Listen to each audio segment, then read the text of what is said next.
Hi, the book that I'm choosing to read aloud today is called What Do You Do with an Idea? It's written by Kobi Yamada and illustrated by Mae Besom.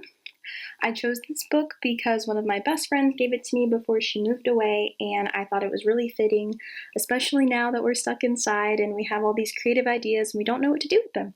So I figured it was a really good book to pick.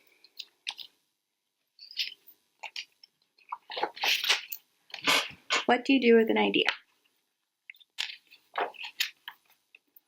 One day, I had an idea. Where did it come from? Why is it here, I wondered. What do you do with an idea? So you can see the little guy with the idea. He looks like a little egg. At first, I didn't think much of it. It seemed kind of strange and fragile. I didn't know what to do with it, so I just walked away from it. I acted like it didn't belong to me. So you can see all the way over there, and he just walked away. But it followed me. I worried what others would think. What would people say about my idea? I kept it to myself. I hid it away and didn't talk about it. I tried to act like everything was the same as it was before my idea showed up. But there was something magical about my idea. I had to admit, I felt better and happier when it was around. Has a little crown and legs. So cute. It wanted food. It wanted to play. Actually, it wanted a lot of attention. You can see they're playing.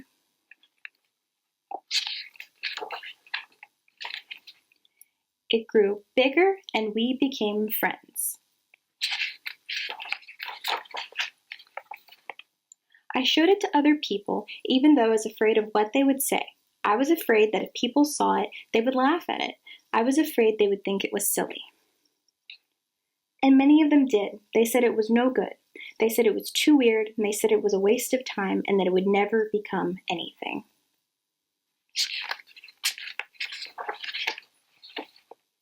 And at first, I believed them. I actually thought giving up about my idea. I almost listened to them. But then I realized, what do they really know? This is my idea, I thought. No one knows it like I do. And it's okay if it's different, and weird, and maybe a little crazy. I decided to protect it, to care for it. I fed it good food, I worked with it, I played with it, but most of all, I gave it my attention.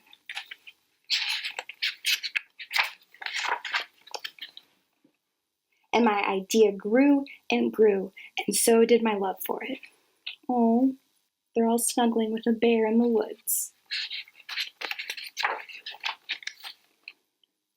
I built it a new house, one with an open roof where it could look up at the stars, a place where it could be safe to dream.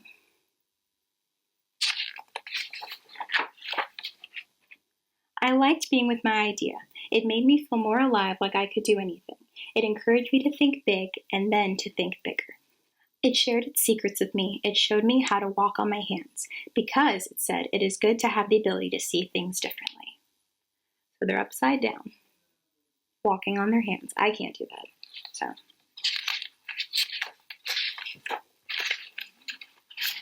I couldn't imagine my life without it. Then one day, something amazing happened. My idea changed right before my very eyes. It spread its wings, took flight, and burst into the sky.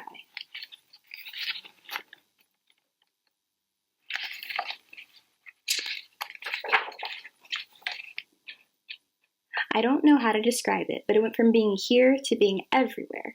It wasn't just a part of me anymore. It was now a part of everything.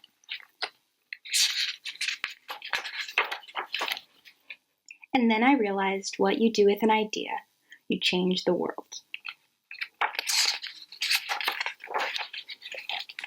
The end. I hope you guys enjoyed that story. It's one of my favorites, and I think it's really important to not give up on your dreams and to explore your ideas. I hope everyone stays safe and healthy.